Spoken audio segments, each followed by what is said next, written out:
आगामी आर्थिक वर्षको बजेटमाथि संघीय संसदमा छलफल सुरु। चुनावी र प्राथमिकताविहीन कार्यक्रम भन्ने प्रतिपक्षीको आरोपमा आफूले ल्याएको बजेट पहिले पढ्न सत्तारूढको चुनौती। निजी क्षेत्रलाई विकासको इन्जिनको रूपमा प्रश्नसँग स्वीकारेको भन्दै उद्योगपति विनोद चौधरीद्वारा बजेटको प्रशंसा।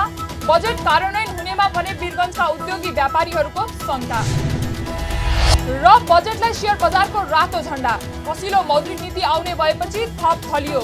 2 दिनमै परिसूचक झण्डै 86 अङ्कले घट्दा कारोबारमा पनि कमी। हामी छौं पल पल तपाईसँग, हिमाल पहाड तराईसँग, साथ छ हाम्रो बढ्ने कदमलाई। सलाम छ ती पोरखे हातहरूलाई, जिन्दगी सजाइदिन्छौँ हामी, हर सासको साथी बन्छौँ हामी। सुरक्षा अनि समृद्धि प्राण छ हाम्रो, हर आफू पनि बचौं, अरूलाई पनि बचाऊ। आजै नेपाल लाइफमा जीवन बिमा गरौँ। हामी हौ नेपाल लाइफ। नेपाल लाइफ, किनकि जीवन अमूल्य छ।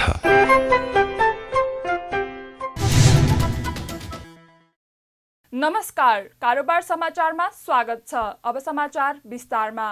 सरकारको आगामी आर्थिक वर्षको बजेटमाथि संघीय संसदमा छलफल सुरु भएको छ। प्रतिनिधि सभा र राष्ट्रिय सभामा मंगलबार सरकारको आगामी आर्थिक वर्षको बजेटमाथि छलफल सुरु भएको छ। बजेटमाथिको छलफलको सुरुकै दिन प्रमुख प्रतिपक्षी नेकपा एमाले आक्रामक ढंगले प्रस्तुत भएको हो। एमालेका सांसदहरूले बजेट चुनावमुखी भएको आरोप लगाउनुका साथै बजेट संघीयता विरोधी भएको पनि बताएका छन्। यसका साथै एमालेका सांसदहरूले बजेट उल्टो बाटो हिँडेको बताउँदै बजेट कार्यान्वयनले देशलाई संकटतिर धकेल्ने ठोकुवा समेत गरेका छन्। बजेटमाथिको छलफलमा भाग लिँदै प्रमुख प्रतिपक्षी दल एमालेका उपाध्यक्ष एवं पूर्व अर्थमन्त्री विष्णु पौडेलले बजेट मतदाता रिजाएर भोट बटुल्ने उद्देश्यले आएको आरोप लगाउनुभयो। उहाँले अर्थमन्त्री जनार्दन शर्माले ल्याएको बजेट सपनाहरूले भरिएको भन्दै बजेटका प्रत्येक पाना र प्याराग्राफमा नारा मात्रै रहेको उल्लेख गर्नुभयो। एमालेका सांसद पौडेलले बजेटमा साना पूर्वाधार आयोजना प्रदेश र स्थानीय तहमा सार्ने घोषणा गरिए पनि योजनाहरू केन्द्रले छनौट गरी सीमित अनुदान मात्रै प्रदेश र स्थानीय तहमा पठाउने कुरा रहेको भन्दै यो संघीयता विरोधी कदम भएको उल्लेख गर्नुभयो। सङ्कटपूर्ण बन्दै गएको अर्थतन्त्रलाई ठिक बाटोमा फर्काउन तत्काल चाल्नुपर्ने कदममा केन्द्रित हुनुपर्दथ्यो। तर विडम्बना, अर्थतन्त्रका चुनौतीहरूलाई व्यवस्था गरिएको छ र सस्तो लोकप्रियताका लागि अनुकूल ठानिएका र बिना तयारीका दीर्घकालीन प्रकृतिका योजना र कार्यक्रमहरूको चाङ लगाइएको छ। सारत यो बजेट नभएर सत्तारूढ गठबन्धनको चुनावी घोषणापत्र जस्तो, चुनावी प्रचार जस्तो छ। सभामुख महोदय, यो मतदातालाई भ्रममा पारेर भोट बटुल्ने उद्देश्यले आएको छ। राज्य शक्ति र राज्यको स्रोतलाई दल विशेष वा दलहरूको गठबन्धनको हितमा दुरुपयोग गर्न पाइँदैन सभामुख महोदय। तर यहाँ त्यही नहुनुपर्ने भएको छ। राज्यको स्रोतलाई आफ्नो पक्षमा मतदाता रिझाउने उद्देश्यका लागि दुरुपयोग गरिएको छ।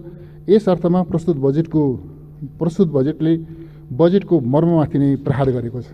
यति ज्यादा वितरणमुखी कार्यक्रमहरू चाहिँ यता बाँड्ने, त्यता बाँड्ने, उता बाँड्ने पर्याप्त मात्रामा वितरणमुखी छ यो कार्यक्रम। त्यो सबैतिर वितरण छ। अर्को एउटा गजबको कुरा, यो सरकार त्यसो त हामी सबै सङ्घीय लोकतान्त्रिक गणतन्त्रप्रति समान ढङ्गले प्रतिबद्ध छौँ भन्ने म ठान्छु। तर खास गरी संहिताका प्रश्नमा निश्चित साथीहरूको अतिरिक्त दाबी छ। म त्यो दाबीलाई पनि म अन्यथा भन्दिनँ सभामुख महोदय। तर यहाँ म के देख्छु भने अचम्मको कुरा, साना पूर्वाधार आयोजना प्रदेश र स्थानीय तहमा पठाउने यो बजेटमा चाहिँ घोषणा गरिएको छ। तर त्यसको अन्तर्य भने अर्कै रहेछ सभामुख महोदय। साना योजना केन्द्रले छनौट गर्ने र ती योजनासहित सीमित मात्राको सशर्त अनुदान प्रदेश र स्थानीय तहमा पठाउने कुरा त यस्तो पो रहेछ। यसबाट आफ्नो योजना आफैले छनौट गर्ने र प्रदेश र स्थानीय तहको अधिकार कटौती गरिएको छ। प्रदेशले र स्थानीय तहले आफ्ना अधिकारहरू, आफ्ना योजनाहरू आफै छान्न पाउने होइन रहेछन् सभामुख महोदय। हामीले यहाँबाट चाहिँ योजनाहरूको लिस्ट पठाउने, त्यसका निम्ति सीमित मात्राको सशर्त अनुदान पठाउने, यो पैसा हो, यो बजेट हो, यी आयोजनाहरू कार्यान्वयन गर्नु भनेर निर्देश गर्ने, यो रहेछ सभामुख महोदय। म ठान्दछु सभामुख महोदय, यो चाहिँ संहिता, त्यसमा पनि वित्तीय संहिता सम्बन्धी जे हाम्रा अवधारणा हुन्, मान्यताहरू हुन्, यो मान्यताको ठाडो बर्खिलाफ छ। यो संहिता विरोधी कदम हो सभामुख महोदय। एमालेका सांसद पौडेलले सरकारले विद्युतीय सवारी साधन प्रयोगलाई निरुत्साहित गर्न खोजेको भन्दै आक्रोश समेत व्यक्त गर्नुभयो। उहाँले विद्युतीय सवारी साधनमा रक्सी चुरोटमा जस्तो अन्तशुल्क लगाउन नहुने बताउनुभयो। सांसद पौडेलले 8% को आर्थिक वृद्धि हासिल गर्ने सरकारको लक्ष्य आधारहीन भएको समेत बताउनुभयो। विद्युतीय सवारी साधन, यो विद्युतीय सवारी साधन हामी किन यसरी फुटबल बनाइरहेका छौँ सभामुख महोदय? समय त सिद्धियो, सक्ने आँट्यो सभामुख महोदय, म धेरै लिन्न। यसरी किन फुटबल बनाइरहेका छौँ? नेगेटिभ लिस्टमा भएका सामग्रीहरू, रक्सी चुरोट सुर्ती जस्ता चिजहरूमा अन्तशुल्कको प्रबन्ध गर्ने हाम्रो प्रचलन छ सभामुख महोदय। अब हामी के गर्ने भयो त भन्दाखेरि विद्युतीय सवारी साधनको इम्पोर्टमा पनि अन्तशुल्क लगाउने भयो र भन्सार महसुल बढाउने भयो सभामुख महोदय। अब यसको अर्थ के भनेदेखि हामी अब विद्युतीय सवारी साधनको प्रयोगलाई हामी डिस्करेज गर्दैछौँ, फेरि पनि हामी डिजेल पेट्रोलकै भेहिकलहरूलाई इन्करेज गर्दैछौँ र हामी भोलि इनर्जी स्पिल होला मतलब छैन, तर महँगो तेल किनेर, महँगो पेट्रोल डिजेल किनेरै सवारी साधन चढ्न विवश हुनेछौँ। त्यो ओरिएन्टेसन, त्यो दिशा लिन खोजेको सभामुख महोदय यो बजेटले। आर्थिक वृद्धि दर अर्थतन्त्रको प्रमुख आर्थिक परिसूचक हो। यसले समग्र अर्थतन्त्रको मापनको प्रतिनिधित्व गर्दछ। नीति तथा कार्यक्रम, सरकारको विकास निर्माण र सामाजिक परिवर्तन तथा रूपान्तरणका योजना, कार्ययोजना र प्राप्तिका उपलब्धिहरूको साझा निष्कर्षको एक महत्त्वपूर्ण परिचायक हुन्छ आर्थिक वृद्धि दर। आर्थिक वृद्धि दरको निर्धारण सुविचारित, यथार्थपरक र हासिल गर्न सक्ने हुनुपर्दछ। सभामुख महोदय, यो बजेटले निर्धारण गरेको 8% को वृद्धि दर पुरै आधारहीन, अविश्वसनीय र प्राप्त गर्न नसकिने प्रकृतिको छ सभामुख महोदय। प्रमुख प्रतिपक्षी एमालेका सांसद पौडेलले सरकारको आगामी आर्थिक वर्षको बजेट आधारहीन र चुनाव केन्द्रित रहेको भनिरहँदा सत्तारूढ दलहरूका सांसदहरूले भने आफैले ल्याएको बजेट सम्झिन आग्रह गर्दै प्रतिप्रश्न समेत गरेका छन्। सत्तारूढ प्रमुख दल नेपाली कांग्रेसका सांसद डाक्टर मिनेन्द्र रिजालले गत वर्ष संसद छलेर आफैले ल्याएको बजेट सम्झिन एमाले सांसद पौडेललाई आग्रह गर्नुभयो। उहाँले आफूले बजेटमा राखेको अङ्क स्मरण गर्न पौडेललाई सुझाव दिँदै भूमिका बदलिँदैमा आकाश र जमिनकै फरक नगर्न सुझाव पनि दिनुभयो। मलाई पनि बजेटको मूल दिशा ठिक छ। बजेट यो अवस्थामा योभन्दा पृथक ढङ्गको आउन सक्ने थिएन, जस्तो आउनुपर्ने थियो त्यही आछ। त्यसैले मैले अर्थमन्त्रीलाई मूलतः धन्यवाद दिनुपर्दछ कि ठिक प्राथमिकताहरू समातेर अर्थमन्त्रीले ल्याउनुपर्ने खालको बजेट ल्याउनु भएको छ। तथापि मलाई पनि केही विषयमा टिप्पणी गर्ने मन थियो, तर मभन्दा अगाडिका वक्ता मान्यले बोल्या सुनेपछि मलाई त्यसको कुनै आवश्यकता बाँकी रहेन जस्तो लाग्छ। खालि यति मात्रै भन्ने मनमा आयो। एउटा विचार चाहिँ, एउटा तरङ्ग चाहिँ मेरो मनमा उठिरह्यो। पोहोर साल उहाँले बजेटको विवरण संसद होइन संसद बाहिर प्रस्तुत गर्दा आज बोलेकै कुरा सम्झिएर प्रस्तुत गरे भए त कति राम्रो हुने थियो।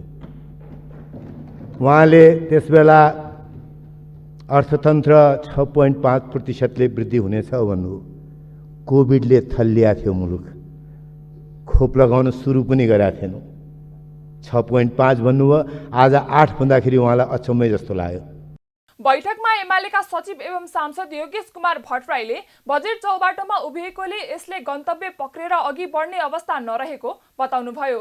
उहाँले कमिसन नआउने भएर नै शिक्षा र स्वास्थ्य क्षेत्रको बजेट कटौती गर्नुभएको हो भनी अर्थमन्त्री शर्मालाई प्रश्न समेत गर्नुभयो। उहाँले बजेट गन्तव्यविहीन भएको उल्लेख गर्दै यसले मुलुकको कुनै पनि खालको हित गर्न नसक्ने दाबी पनि गर्नुभयो। यस्तै एमाले सांसद भट्टराईले प्रत्येक स्थानीय तहमा श्रम सहकारीमा आबद्ध गरी कम्तीमा 300 कृषि स्वयंसेवक तयार गर्ने भनी गरिएको सरकारको घोषणा राता र सेता मण्डलले बनाउन खोजिएको आरोप लगाउँदै आफूहरू नमान्ने पनि बताउनुभयो। शिक्षामा उहाँले कुनै उल्लेख्य बजेट वृद्धि गर्नुभएको छैन। 20% को त खुरै छोडौँ, 10% को हाराहारी पनि पुगेको छैन। स्वास्थ्यको स्थिति हेर्ने हो भने गएको वर्षमा भन्दा बजेट घटाइएको छ। अब म अर्थमन्त्रीजीलाई नै सोध्न चाहन्छु, के साँच्चै कमिसन नआउने भएर शिक्षा स्वास्थ्य जस्ता क्षेत्रहरूको बजेट कटौती गर्नुभएको हो त?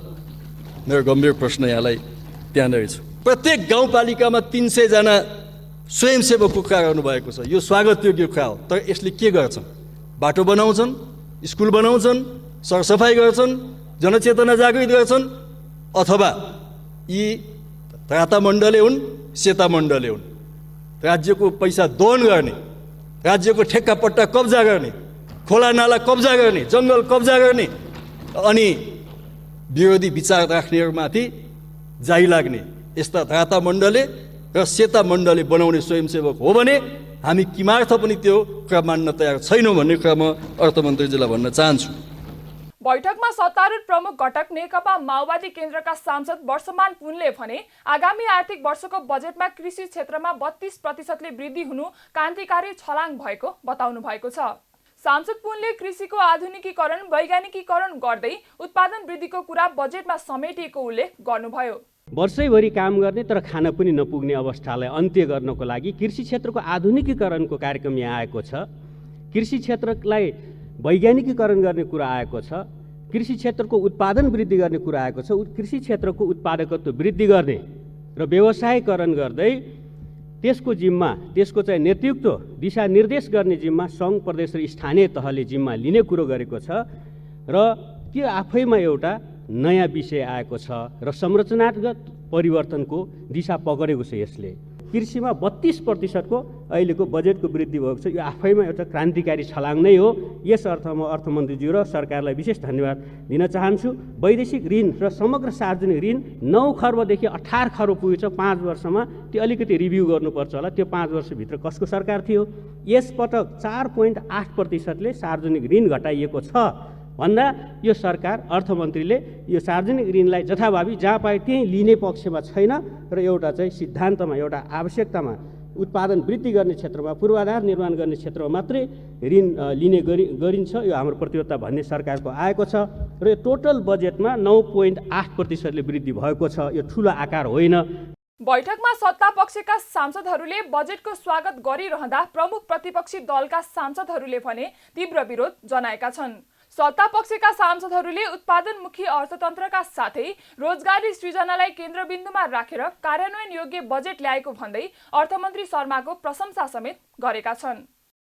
उद्योगपति एवं नेपाली कांग्रेसका सांसद विनोद चौधरीले सरकारले प्रस्तुत गरेको आगामी आर्थिक वर्षको बजेट नयाँ दृष्टिकोण र नयाँ दृढताको प्रस्थान बिन्दुको रूपमा रहेको बताउनु भएको छ। मंगलबार प्रतिनिधि सभाको बैठकमा सरकारको आगामी आर्थिक वर्षको बजेट माथिको छलफलमा भाग लिँदै उद्योगपति एवं नेपाली कांग्रेसका सांसद चौधरीले बजेटलाई नयाँ दृष्टिकोण र नयाँ दृढताको रूपमा चित्रण गर्नुभएको हो। उहाँले बजेटले निजी क्षेत्रलाई विकासको इन्जिनको रूपमा प्रष्टसँग स्वीकारेको बताउनुभयो। उहाँले मेक इन नेपालले बोकेको औद्योगिक विकासको ढाँचालाई अँगालिएको भन्दै यसो हुनु सुधारको महत्त्वपूर्ण चरण भएको उल्लेख गर्नुभयो। मलाई लाग्छ कि यो बजेटले धेरै हदसम्म 2048 सालपछि राज्यले कुरेर बसेको एउटा सेकेन्ड जेनेरेसनको रिफर्म भन्ने गर्छु, जसलाई विश्व बदलिँदैछ, छिमेकी राष्ट्रहरू बदलिँदैछन्, नेपालमा काम गर्ने वातावरण बदलिँदैछ, टेक्नोलोजी बदलिँदैछ। ती सबैको पृष्ठभूमिमा सेकेन्ड जेनेरेसनको रिफर्म, अर्को तहको रिफर्म चाहिँ निकै ढिलो भइसकेको कुरा बारम्बार निजी क्षेत्रले उठाउँदै आएको हो। मलाई लाग्छ कि योपालि अर्थमन्त्रीज्यूले खास गरिकन निजी क्षेत्रलाई एउटा यो डेभलपमेन्टको इन्जिनको रूपमा प्रष्टसँग स्वीकार्नु, मेक इन नेपाल जस्ता दूरगामी सोच बोकेको 10 वर्षको एउटा स्पष्ट औद्योगिक विकासको ढाँचा बोकेको एउटा रोड म्यापलाई अँगाल्नु, मलाई लाग्छ कि यो सुधारतर्फको पहिलो महत्त्वपूर्ण चरण हो। उद्योगपति एवं कांग्रेसका सांसद चौधरीले स्थिरता, उत्पादनशीलता, रोजगारी वृद्धि तथा आफ्नै उत्पादन आफ्नै उपभोगको कुरा आउनु सराहनीय भएको बताउनुभयो।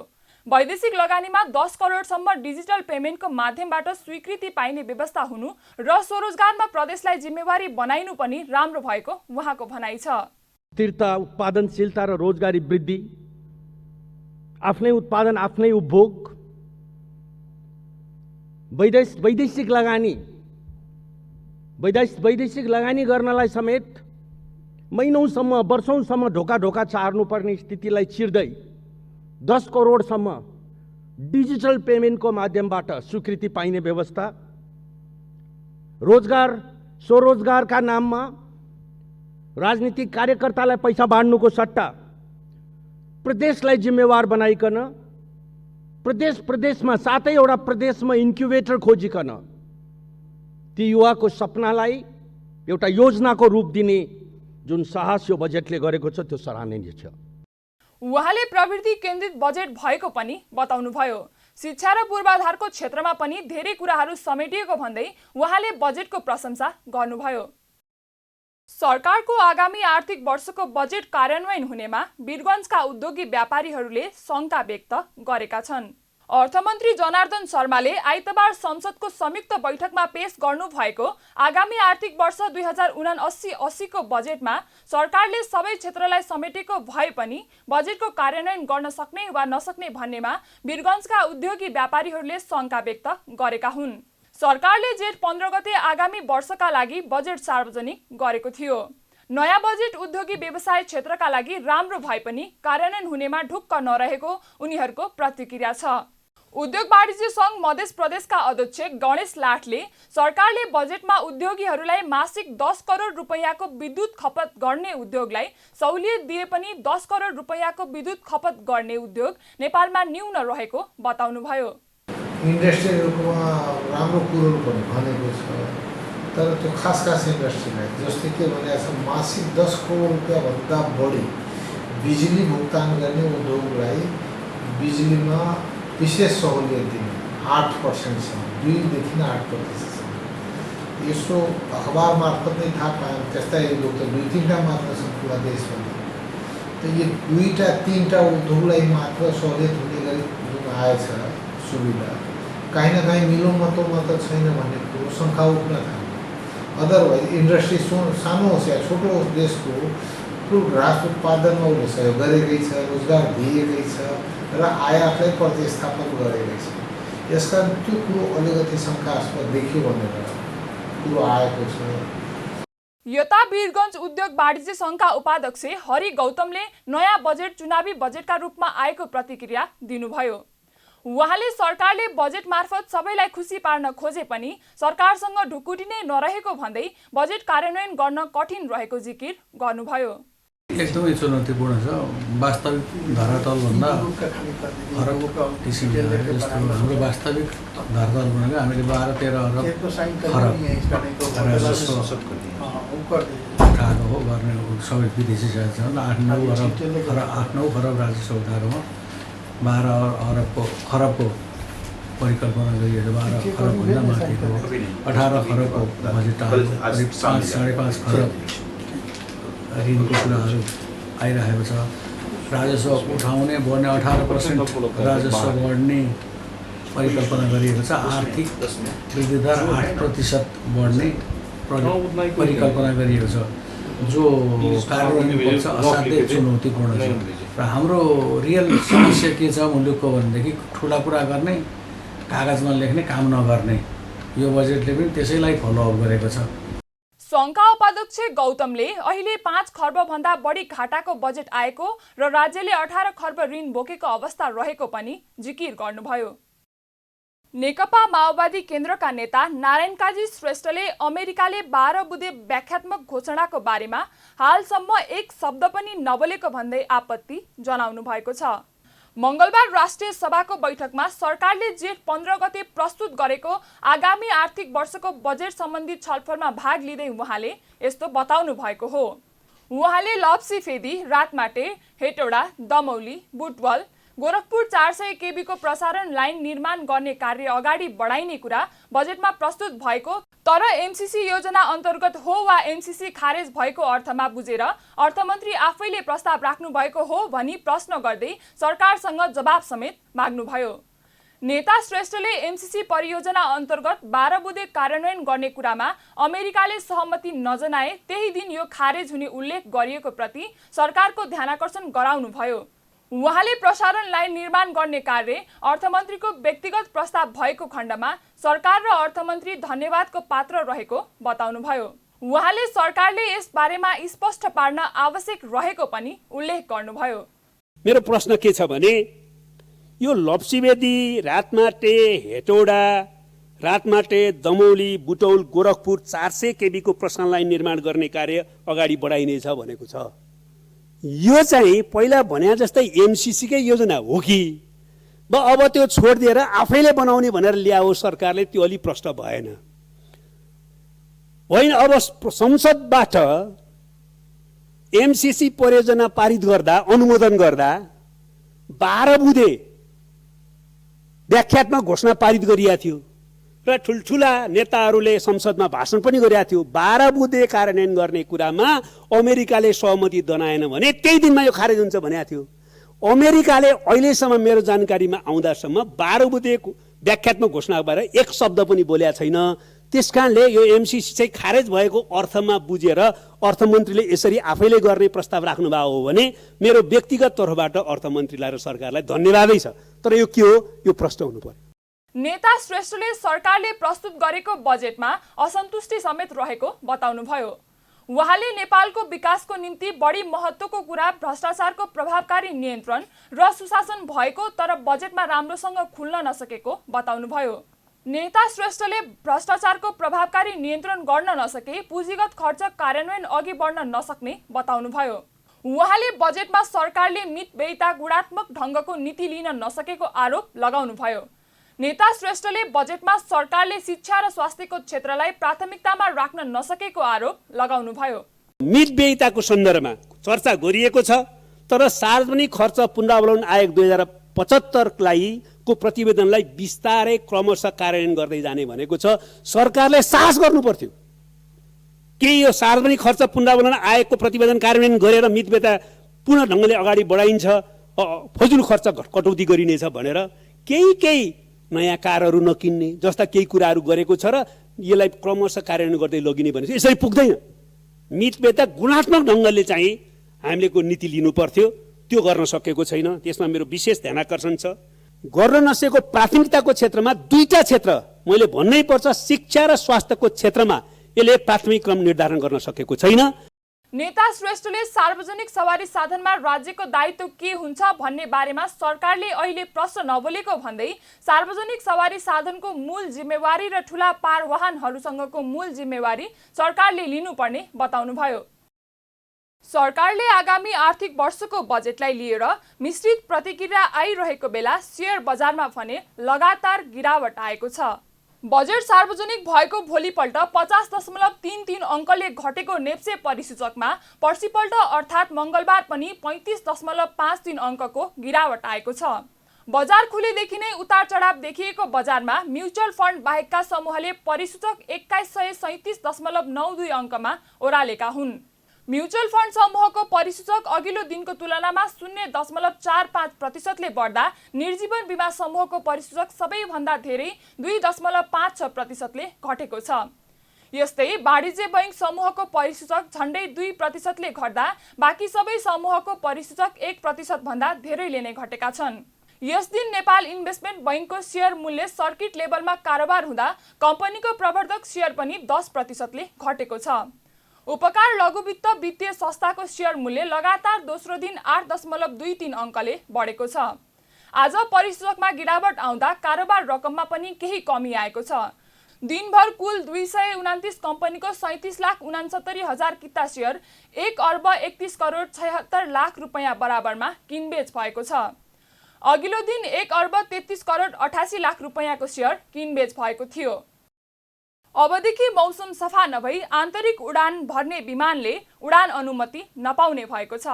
नेपाल नागरिक उड्डयन प्राधिकरणले तारा एयरको विमान दुर्घटना भएसँगै इनरुटको मौसम सफा नभएसँगै उडान अनुमति नदिने निर्णय गरेको हो। यसअघि विमान उड्ने विमानस्थल र विमान पुग्ने विमानस्थलको मौसम सफा भएमा उडान अनुमति दिने गरिएको थियो। अब भने इनरुटको मौसम पनि सफा हुनुपर्ने निर्णय भएको छ। इनरुट भन्नाले विमान उड्ने स्थान, विमान पुग्ने स्थान र उडानको बाटो समेतलाई जनाउँछ। आइएफआर इन्स्ट्रुमेन्ट फ्लाइट रुट विधि जडान भएको विमान र विमानस्थलमा भने यो नियम लागू हुने छैन।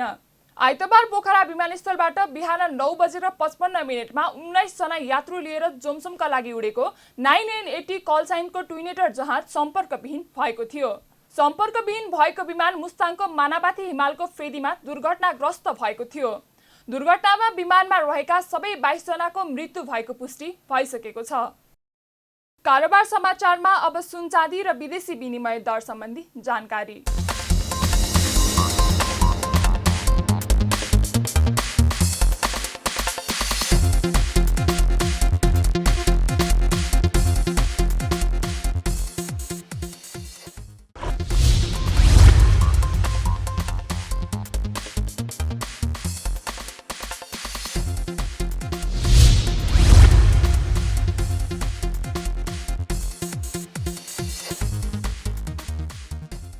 बिदा हुनु अघि अहिलेसम्मका प्रमुख समाचार फेरि एकपटक।